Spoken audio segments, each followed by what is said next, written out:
সপ্তাহ জুড়ে তীব্র উত্তেজনা, গোলাগুলি, রক্তক্ষয়ী সংঘর্ষের পর সৌদি ও কাতারের মধ্যস্থতায় আপাতত শান্ত পাক আফগান সীমান্ত। তবে কমেনি উত্তেজনা। যেকোনো সময় আবারও গোলাগুলি শুরুর শঙ্কা উড়িয়ে দেয়া যাচ্ছে না। তবে এই পরিস্থিতিটা হঠাৎ নয়। নিরাপত্তা ইস্যুতে বছর জুড়ে কূটনৈতিক উত্তেজনা এবার ছড়ালো যুদ্ধের শঙ্কায়। ট্রাম্পের বাগরাম ঘাঁটি ফেরত চাওয়া, সেটিকে কেন্দ্র করে চীন, রাশিয়া, ইরান ও প্রতিবেশী দেশগুলোর তালেবানদের সমর্থন করা এবং তালেবান পররাষ্ট্রমন্ত্রীর বিরল ভারত সফর নতুন করে এই উত্তেজনার পালে হাওয়া জুগিয়েছে। চিরশত্রু ভারতের মাটিতে তালেবান পররাষ্ট্রমন্ত্রীর উপস্থিতি ইসলামাবাদ মেনে নিতে পারছে না। তবে কি ভারত পাকিস্তানের মতো আরেকটি যুদ্ধের মুখোমুখি দক্ষিণ এশিয়া?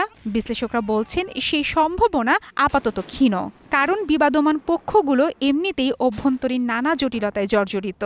কোনো পক্ষই চাইবে না এই সংঘাত বড় হোক। পাকিস্তান এখন নিরাপত্তা বাহিনীর উপর হামলাসহ নানা সহিংসতার মুখে। এর মধ্যে যুদ্ধ শুরু হলে পরিস্থিতি আরও জটিল হবে। সামগ্রিক নিরাপত্তা ব্যবস্থা আরও চাপে পড়বে। আর কাবুলও যুদ্ধ করতে চায় না। আফগান নাগরিকদের নিরাপত্তা দিতে সরকার সক্ষম। মূলত দেশের জনগণকে এই বার্তা দিতেই পাকিস্তানে হামলা চালিয়েছে তালেবান। বড় কোনো সংঘাতে না জড়ালেও পরিস্থিতি এখনই স্বাভাবিক হচ্ছে না। পাকিস্তানি কূটনৈতিক আসিফ দুরানি মনে করেন, জঙ্গি গোষ্ঠী তেহরিকি তালেবান ইস্যুতে দুই পক্ষ যতদিন না কোনো সমঝোতায় আসছে ততদিন পরিস্থিতি উত্তপ্তই থাকবে। এই সংঘাত বড় কোনো যুদ্ধের রূপ নেয়ার সম্ভাবনা খুবই কম। পাকিস্তানের মতো সামরিক সক্ষমতা আফগানিস্তানের নেই। আফগানিস্তানের গেরিলা যুদ্ধের অভিজ্ঞতা থাকলেও প্রচলিত যুদ্ধে তারা যে পিছিয়ে সেটি তালেবানরাও জানে। তবে বড় যুদ্ধে না জড়ালেও টিটিপি ইস্যুটি যতদিন সমাধান না হবে ততদিন পরিস্থিতি এমন উত্তপ্তই থাকবে।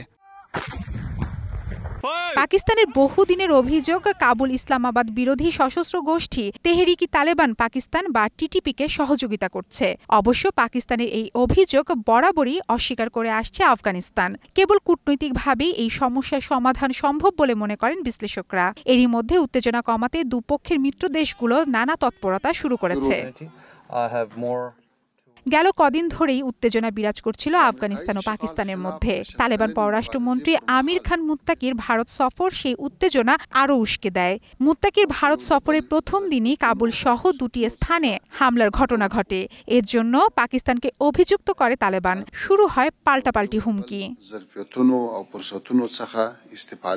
দুপক্ষের হুঁশিয়ারি পাল্টা হুঁশিয়ারির মধ্যেই শনিবার পাকিস্তানের সীমান্তবর্তী সেনাঘাঁটি লক্ষ্য করে হামলা চালায় তালেবান সেনারা।